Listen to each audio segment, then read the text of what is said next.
Salut tout le monde, c'est LizTheFly.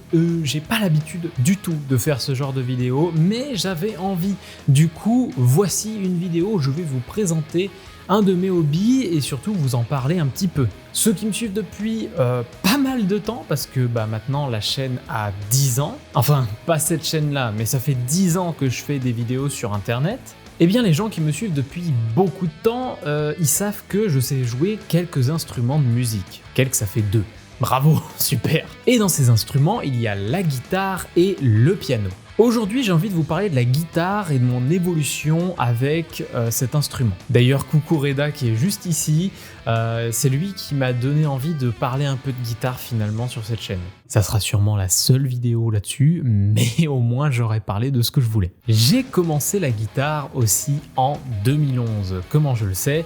Eh bien, je viens de retomber sur ma première vidéo à la guitare, qui était un cover de l'ending de Super Mario 64. Alors aujourd'hui, il existe toujours une version de ce cover, mais c'est la deuxième version parce que je l'avais refait, parce que j'avais enregistré avec un son un peu merdique, une caméra un peu merdique, j'avais envie de faire mieux. Clairement, je vous le dis, c'est pas forcément mieux, j'avais activé la distorsion à partir de la deuxième partie de la musique. Monumentale erreur. Et ça fait 10 ans que je fais de la guitare. Est-ce que j'en ai le niveau ? Pas du tout. Alors pourquoi ? C'est majoritairement parce que j'ai fait beaucoup de pauses entre temps. J'avais beaucoup joué entre 2011 et 2014-2015, puis après je suis parti notamment en études supérieures, ce qui fait que du coup j'avais pas pu emmener ma guitare avec moi, donc 2 ans sans ma guitare. Puis après en appartement à Grenoble où j'avais pas forcément de quoi amener un ampli chez moi, du coup j'étais avec ma guitare acoustique mais je faisais pas forcément tout ce que je pouvais faire avec ma guitare électrique. Et enfin je reviens à un endroit et surtout dans un appart bien plus grand avec plus de place et du coup j'ai pu récupérer mon ampli qui finalement ne fait pas tant de bruit que ça au niveau des voisins.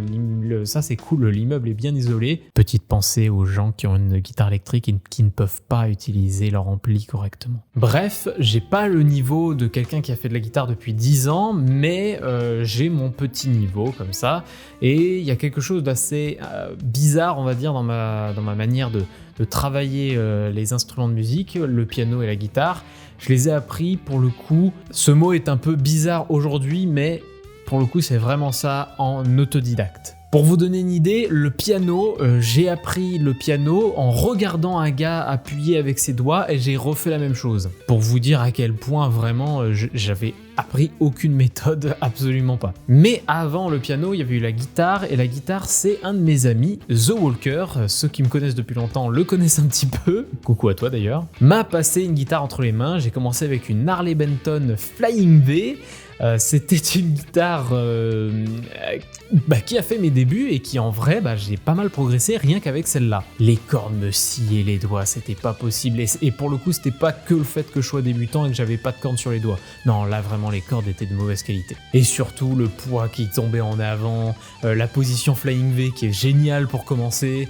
Bref, plein de raisons qui ont fait que j'ai quand même progressé malgré cette guitare. Puis après j'ai acheté ma propre guitare, une Epiphone SG400CH, je connais le modèle entier parce que j'ai fait une vidéo pour mon ami The Walker où je répète cette phrase encore et encore de l'Epiphone SG400CH. Il joue du Andy Times avec une Epiphone SG400CH. Une guitare qui m'a bien plu, qui d'ailleurs m'a beaucoup comblé pendant très longtemps parce que c'était une guitare qui avait un peu de peps, j'adorais la forme FG, j'aime un peu moins mais je pense que je vais en racheter une. Et surtout c'était une guitare où les power chords sonnaient bien, on avait un son bien lourd. Quand je voulais faire du métal, je passais en drop D, puis je refaisais encore et encore, enfin voilà, je jouais un peu de tout et c'était très très bien de commencer sur une guitare comme ça et de beaucoup jouer sur une guitare comme ça. Puis à un moment, j'ai mon ami The Walker qui me montre les Ibanez. Je touche les Ibanez et je me fais « Oh, Le manche, putain, qu'est-ce qu'il est doux le manche, qu'est-ce qu'il est agréable à jouer, le manche il est fin, il est doux, alors que moi sur mon Epiphone c'était un manche verni, peint, et du coup il y avait ce côté accroche au niveau du pouce qui me plaisait pas forcément. Et du coup, avec cet amour que j'ai ressenti auprès de cette Ibanez qui m'a fait tester, j'ai vendu mon Epiphone SG400CH pour acheter une Ibanez SA360QM. Je crois que c'est ça. Cette guitare, elle m'a beaucoup plu. C'est aussi avec cette guitare que j'ai commencé à connaître un artiste qui, d'ailleurs, est sponsor Ibanez, c'est Andy Timmons. Alors, en vrai, on dit Andy Timmons, mais je trouve ça pas beau. Désolé. Et j'adore ce guitariste. C'est le guitariste qui m'a donné envie d'apprendre plus. C'est le guitariste qui m'a donné envie de gagner en niveau, de faire du solo, de faire des musiques voilà, un peu dans ce genre-là. Et vraiment, c'est ce qui m'a donné l'amour de la guitare solo et de faire crier un petit peu voilà, les notes et tout ça. Mais en achetant cette guitare, eh bien, contrairement à l'Epiphone, j'avais pas testé cette guitare. Et en la recevant, je suis content, manche super agréable, et je fais un power chord. Et il sonne pas. Mais quand je dis il sonne pas, c'est pas tant que... Vous voyez, c'est un peu comme quand vous jouez avec une Fender et que vous faites des power chords, c'est pas que ça sonne pas, que c'est pas faisable ou quoi, c'est juste que c'est moins précis, c'est moins...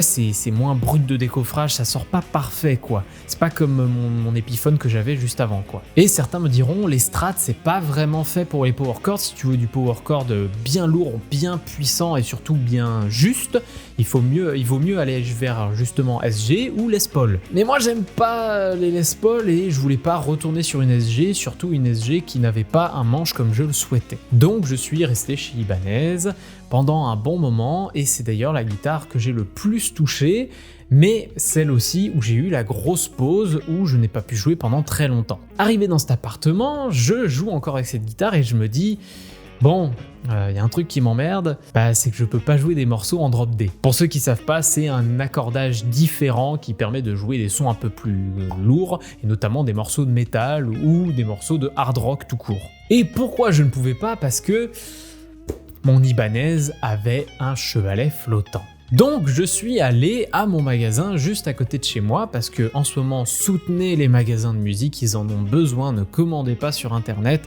les magasins de musique ont besoin de vous, un peu comme les magasins de jeux de société ou les magasins de livres, parce que moi j'adore les mangas etc. Allez chez votre libraire, allez chez votre magasin de musique, bref, achetez local. J'y vais, je lui demande bon qu'est-ce que vous pouvez me proposer pour 400-450 € de budget pour une guitare qui peut faire sonner des power chords, pour faire sonner du drop D, des trucs comme ça, un petit peu lourd. Et lui du coup il me montre différentes guitares et puis il me montre du coup des Les Paul.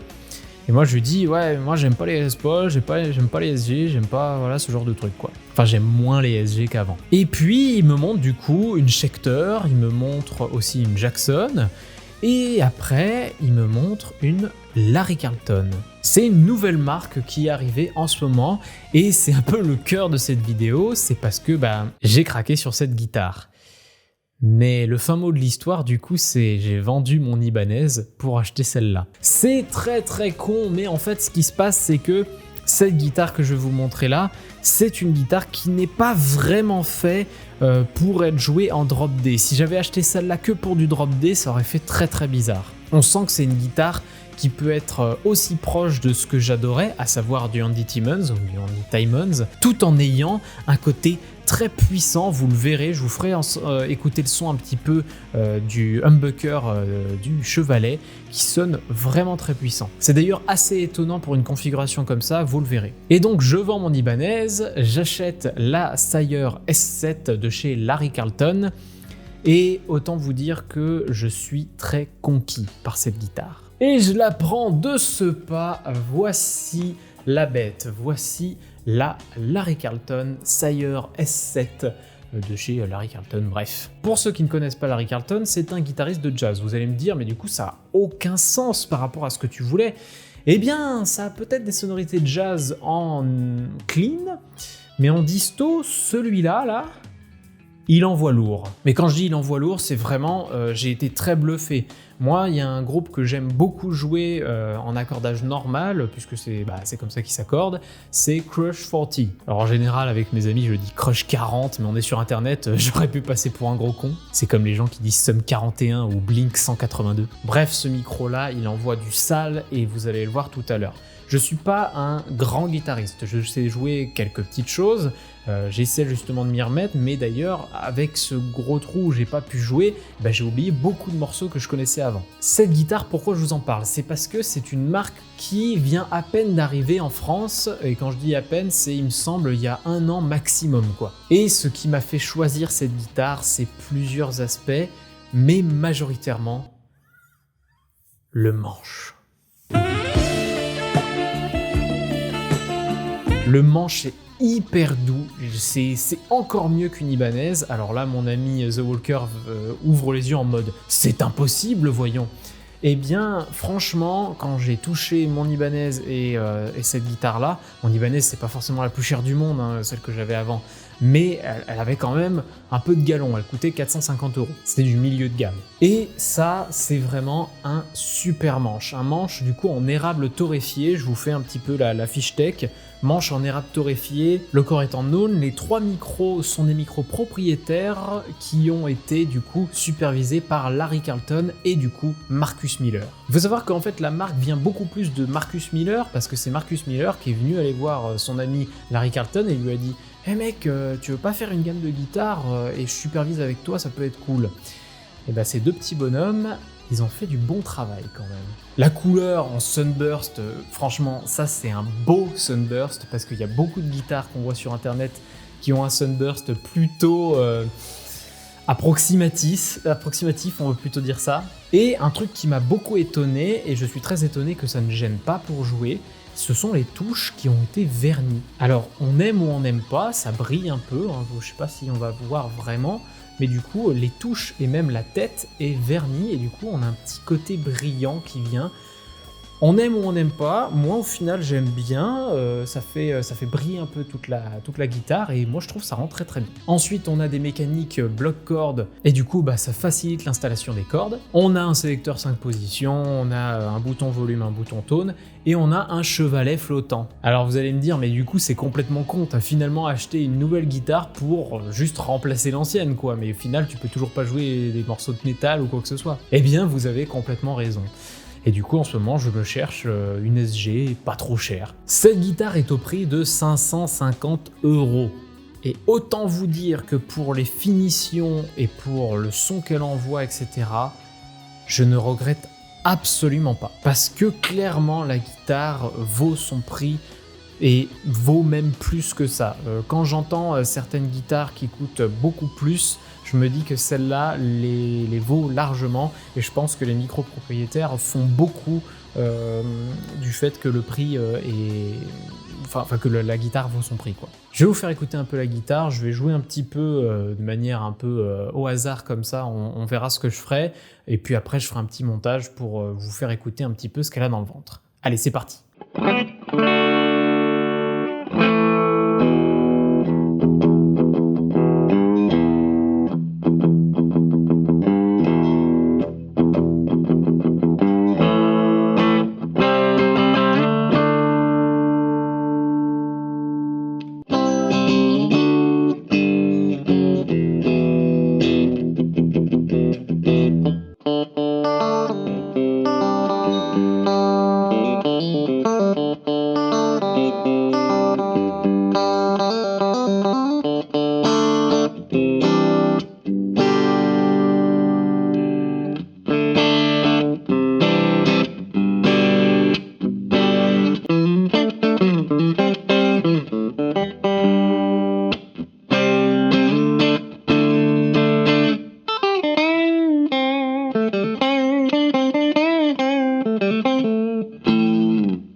Voilà, je sais pas ce que vous en avez pensé, mais pour moi, elle envoie du lourd et c'est ça qui m'a vraiment plu, c'est qu'à la fois on peut être très doux et très incisif, notamment avec ce micro-là. Les autres micros, je les utilise finalement très peu en overdrive, c'est peut-être une erreur, il faudrait peut-être que j'arrive un peu plus au niveau de mon oreille à m'y habituer, ou en tout cas les accorder aux morceaux que je joue, notamment du Andy Timmons. Mais je voulais vous en parler parce que c'est une guitare pour moi qui est tellement nouvelle qu'on n'en entend pas beaucoup parler, on en entend sur les sites américains forcément, mais pas trop en France, et j'ai beau ne pas être un pro de la guitare, ça me semblait important de mettre en avant, même si à mon échelle, une marque comme celle-là qui fait vraiment de son mieux et qui surtout, même en étant nouvelle sur le marché, elle m'impressionne.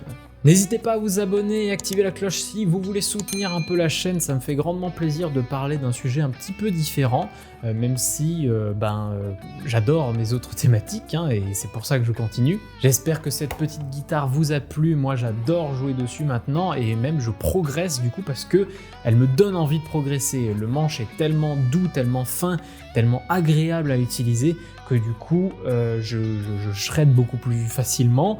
Et surtout elle est mieux réglée aussi, c'est peut-être pour ça, peut-être que je la préfère. Je vous donne rendez-vous pour une prochaine vidéo, si jamais d'autres vidéos autour de la guitare vous intéressent, dites-le moi. Et du coup, moi je vous dis, salut!